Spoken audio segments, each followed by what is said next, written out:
Hi friends, how are you? I hope you all are doing great. So welcome back to my channel Only Positive Roots by Anu Sharma.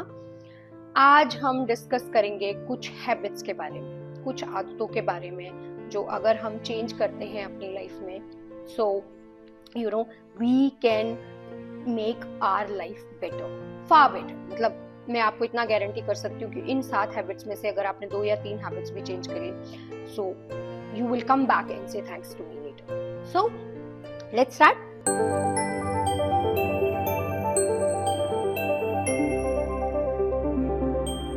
Number 1 is stop making excuses and stop being a victim.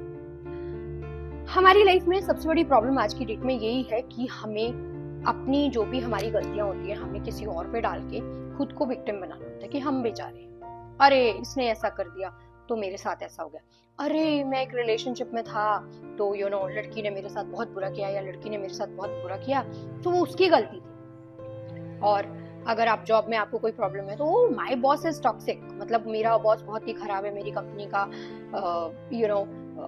माहौल बहुत खराब है, मेरे bosses ठीक नहीं है, toxic environment है. So we prefer to put the blame on others and we try and play the victim card, और वो हम सभी लोग करते हैं. सो बट जैसे जैसे हम इवॉल्व जो होते जाते हैं तो हम वैसे वैसे इन चीजों को अंडरस्टैंड करते हैं. That self responsibility which I always talk is most important. ये मेरा भी कुछ ऐसा ही रहता था, मैं भी बहुत लोगों पे ब्लेम करती थी और विक्टिम गेम खेलती थी, और हम सभी करते हैं. So nothing bad about it if you are doing that, but yeah this is the time that as soon as you will get out of this your life will be better. So मैंने ना एक बहुत time पहले एक podcast सुना था जिसमें कि वो they were saying that if a 1000 people company और 100 people company makes profit और वो कंपनी बहुत ऊपर चली जाती है तो क्रेडिट किसको जाता है? तो सबने बोला कि सीईओ को, जो कंपनी हेड कर रहा है. तो बोले कि अगर कंपनी फेल हो जाती है तो फिर किसको जाता है?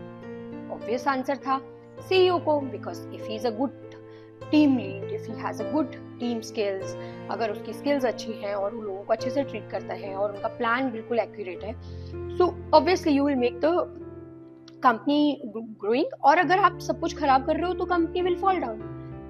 Exactly that mentor said that time in that podcast कि मैं ये कंपनी के बारे में नहीं, मैं आपकी लाइफ के बारे में बात कर रहा हूँ कि आपकी लाइफ का सीईओ कौन है. आपकी लाइफ के सीईओ आप खुद होते हैं. So if you don't have something in the process of being happy, so ये किसकी गलती है? ये उस बॉस की या उस लाइफ पार्टनर की या किसी भी थर्ड एलिमेंट की या किसी यार दोस्त की गलती नहीं है, ये आपकी गलती है. क्योंकि आपको जब तक आप सेल्फ रिस्पॉन्सिबिलिटी नहीं लोगे तब तक आप दूसरों पे ही डालते जाओगे और आपकी लाइफ कभी बदलेगी नहीं. So number 2 is stop complaining because complaint takes away your fortune. और ये जो सेंटेंस है ये मेरे बहुत अच्छे दोस्त ने मुझे एक बार बहुत झगड़ा करते हुए बताया था, and he scolded me that Anu stop being complaining. And I don't know till now I say thanks to him कि मेरे दिमाग में अभी तक भी ये बात रहती है, जैसे ही मैं थोड़ी कंप्लेंटिंग होती हूँ मुझे ना वो आवाज मेरे दिमाग में इको करती है. इसके पीछे अब साइंटिफिक रीजन मैं आपको बताती हूँ, because I always go with scientific reasons. So हमको क्या है कि कंप्लेंट करने में भी एनर्जी लगती है. हम लाइफ में जो भी कुछ करते हैं, जो भी एक्शंस होते हैं उसमें एनर्जी लगती है, मेंटल एनर्जी. तो कंप्लेंट करने में जितनी एनर्जी लगती है अगर हम उसके रिवर्स करें, ऐसा नहीं है कि हम कंप्लेंट्स नहीं होंगी, लाइफ में प्रॉब्लम्स तो आती हैं. This will be very unfair to say कि नहीं आप कंप्लेंट ही मत करो, नहीं, कंप्लेंट्स आएंगी. लेकिन अब हमें अपने ब्रेन को ट्रिक कैसे करना है? हमें ब्रेन को ट्रिक ऐसे करना है कि rather than focusing on that problem जो कंप्लेंट आई है, हमें उसके सॉल्यूशन पे फोकस करना है. So I learn this method call 131. 131 का क्या मतलब होता है? It's hard to learn by the way. जब आपको एक प्रॉब्लम आती है या आपको एक कंप्लेंट लगती है अपने दिमाग में, तो आप उसके 3 सॉल्यूशन सोचिए, 3 सॉल्यूशन डिजाइन कीजिए कि ये भी हो सकता है, ये भी हो सकता है, ये भी हो सकता है. लाइक फॉर एग्जाम्पल, क्लास में एक बच्चा बैठा है, अब उसकी पेंसिल दूसरे बच्चे ने चुरा ली और उसको एग्जाम लिखना है. तो अब बच्चों की तरह तो नहीं कर सकते ना कि मेरा पेंसिल तो उसने चुरा लिया तो मैं एग्जाम नहीं लिखूंगा. So there should be a plan, there should be actionable. किया तो आपके पास पेंसिल अलग पड़ी है, या आप टीचर से जाके बोलते हो, या आप बाहर जाके ला सकते हो. सो लाइक जैसे वो बच्चा जैसे उसका ब्रेन चलता है उसी तरह से हमें लाइफ में भी जो भी प्रॉब्लम्स आती है, कंप्लेंट्स आती है, उसका हमें सॉल्यूशन ढूंढना है and we need to decide that what is best for us. Once you go to somebody with complaints, they are not going to give you the solution. If you go to somebody who you wants to talk with a problem, with a complaint and the solution, obviously वो भी आपको suggest करेंगे कि हाँ ये solution ज़्यादा अच्छा है. So scientifically you become more stronger and your life becomes easier because again complaints take away your fortune. Number 3 जो habit है हमारी वो हमारी है scared of being failure. इस पे मैंने पहले भी एक एपिसोड बनाया है.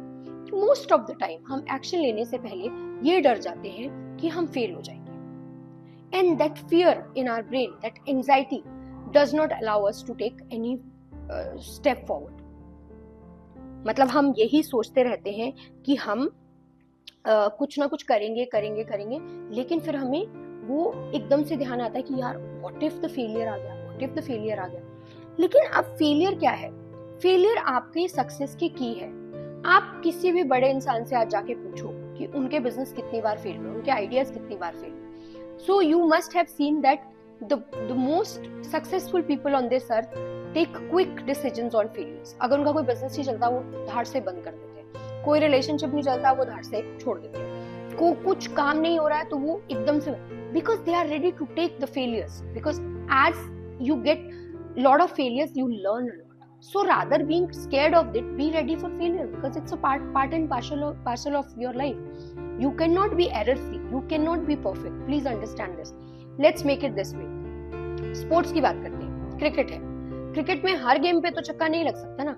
कभी 0 भी मिस होगा, कभी नो बॉल भी जाएगी, सॉरी वो आपके लिए प्रॉफिटेबल है, बट कभी 0 जाएगा, कभी आपके 1 रन बनेगा, 2 रन बनेगा. बट जो टारगेट होता है वो हमको ये फोकस रहने पे करता है, कंसिस्टेंसी, कि हमें आउट नहीं होना है. सो दैट अगर आपको लास्ट में, कई बार आपने बहुत सारी क्रिकेट गेम्स में देखा होगा, कई क्रिकेटर्स एंड में 2 बॉल पे अगर आपको 12 रन बनाने हैं तो वो 2 छक्के भी मार सकते हैं. अगर वो फेल ही हो जाए कि अरे मेरे पास तो 2 ही बॉल पड़ी है, मैं 6 रन नहीं मार सकता 1 बॉल पे, तो हम कभी भी आगे नहीं बढ़ सकते. तो स्पोर्ट्समैन को भी ऐसे ही ट्रेन किया जाता है that you need to not to be scared of being failure because fail तो आप हो गई, वो unavoidable है. Okay, so number 4 is stop being procrastinated. Procrastination का मतलब होता है चीजों को डिले करना, कि यार अभी करता हूँ, तभी करता हूँ, अभी करता हूँ, अभी करता हूँ, राइट. फॉर एग्जाम्पल हमारे घर में अब तो वॉशिंग मशीन्स आ गई हैं. अगर पुराने टाइम में जब हमारी मम्मियां हाथ से कपड़े धोती थी तो कितने ढेरों के ढेर कपड़े होते थे हाथ से धोने के लिए. अगर हम यही सोचते रहे यार लॉन्ड्री करनी है, आज हमें हाथ से कपड़े धोने, आज नहीं कल धोते हैं, कल नहीं परसों धोते हैं, अभी धोते हैं, तो वो कपड़े तो रोज के रोज गंदे होते जा रहे हैं ना. आप प्रोक्रास्टिनेट कर रहे हो, आप ही का बर्डन बढ़ रहा है. लेकिन जब आप कहीं ना कहीं स्मॉल और टाइनी स्टेप्स लेके धीरे धीरे चीजों को करना शुरू करते हो तो आप एक दिन देखते हो कि आप फिनिश लाइन पे पहुंच जाते हो. So procrastination is something where your dreams die. Procrastination दूसरी ये भी होती है कि आप एक कंफर्ट जोन में भी चले जाते हो कि हाँ यार नहीं करना है, अभी बाद में कर लेंगे. क्यों प्रोक्रास्टिनेट कर रहे हो आप? जो चीज आपको करनी है और आपके लिए इंपॉर्टेंट है, you have to get up, you have to be charged up. जो प्रोक्रास्टिनेशन है वो आपको अपने दिमाग में नहीं लानी है. जो काम जब करना है, अगर उससे आप 2 घंटे भी डिले हो गए हैं तो भी आप ये मत सोचिए कि नहीं अब हम कल करेंगे. दूसरा इसका मेथड होता है साइंटिफिक. प्रोक्रास्टिनेशन को दूर करने के लिए बहुत सारे साइंटिफिक मेथड है. उसमें एक मेथड है start slow.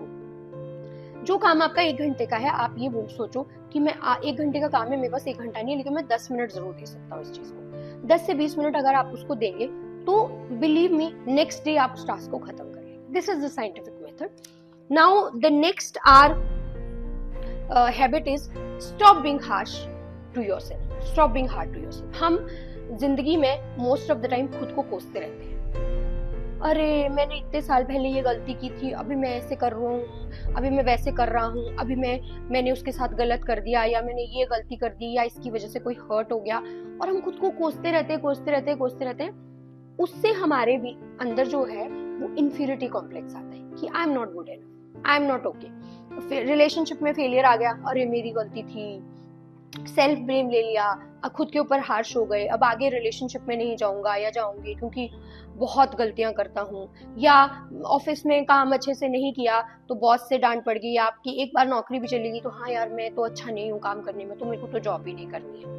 No, it's not that. You need to give yourself benefit of doubt, which is most important. मैं हमेशा बोलती हूँ ये बात कि इस दुनिया में आपको पता है सबसे इम्पोर्टेंट कौन है? सबसे इम्पोर्टेंट कोई नहीं होता है, ना माँ बाप, ना भाई बहन, ना आपका यार दोस्त, ना हस्बैंड वाइफ, नहीं, आपसे पहले कोई नहीं आता. बिकॉज अगर आप हो तो ही बाकी लोग हैं. आपने कभी देखा है कि एक खाली वेसल से आप किसी कप में दूसरे वेसल में कुछ डाल सकते हो? अगर खुद खाली हो तो दूसरी जगह पे कुछ कंट्रीब्यूट नहीं कर पाओगे. सो अपने आप को बेनिफिट ऑफ डाउट दो और अपने आप से प्यार करो और खुद को सोचो कि अगर हमने गलती भी की है तो हम लेट गो करना सीखो, भूल जाओ वो मिस्टेक्स. सेल्फ ब्लेम गेम में मत फंसो कभी. Now our next point is number 6 is stop giving up on yourself. Stop giving up on yourself होता है हम बहुत बार अपनी चीजों को साइड पे रख के दूसरों को प्रेफरेंस देते हैं. उसको बोलते हैं we give up on ourselves, right. For example अभी आपको कहीं छुट्टियों पे जाना है, राइट, लेकिन आपके बच्चों को भी बेटर प्लेस पे जाना है, तो आपने क्या किया कि आपने छुट्टियां कट डाउन की और अपने बच्चों को छुट्टियों पे भेज दिया. नहीं, ऐसा कभी मत करो. आपके बच्चे आपके लिए इंपॉर्टेंट है, लेकिन आप भी इंपॉर्टेंट हो. Again self love, okay. अपने आप के को बेनिफिट दो, खुद के साथ प्यार से डील करो.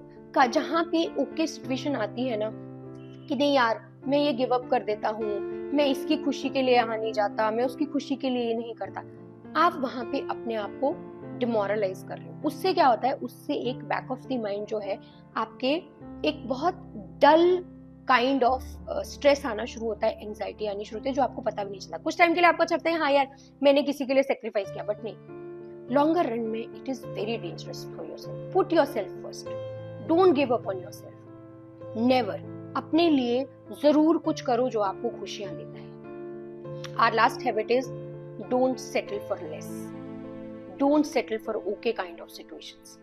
जो अगर आप अपनी प्रायोरिटी खुद सेट नहीं करोगे कि आपको लाइफ में क्या आप डिजर्व करते हो, तो दूसरा आपको कभी नहीं बताएगा. एंड बिलीव मी, जो भी आप लोग ये एपिसोड सुन रहे हैं, you deserve more, we all deserve more, and we need to decide that we can only decide.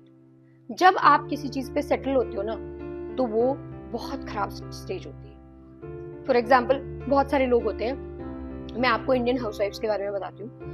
बहुत सारी हाउसवाइफ्स मैंने देखी हैं जो कि सेटल हो जाती हैं लेस में. You know why?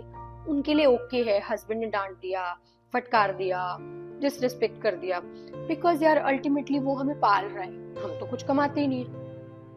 Come on, change your mindset. You are running a house which is a thankless and very big job. So don't settle for it. Talk about your rights, talk about your expectations. अभी कोई relationship अच्छा नहीं चल रहा है, हाँ जैसे चल रहा है ठीक है, जैसा भी चल रहा है इट्स ओके. लेकिन अगर आप ये फील करते हो कि नहीं यार मैं ज्यादा डिजर्व करता हूँ इस रिलेशनशिप से, तो आप ओपनली बात करो. Don't settle for less. अगर आप दूसरा बंदा आपको डिसरिस्पेक्ट कर रहा है या आपके ऑफिस में बॉस आपको डिसरिस्पेक्ट कर रहा है, आपको वो नहीं मिल रहा है जो आप डिजर्व करते हो, तो उसके लिए बात करो, उसके लिए फाइट करो, उसके लिए आगे बढ़ो. Again it comes under self love, क्योंकि अगर हम हैं तो दुनिया है, otherwise there is nothing. So guys, I hope you like these 7 habits changing method. So rest next time. Thank you so much, and please do suggest, do subscribe, don't just see and go.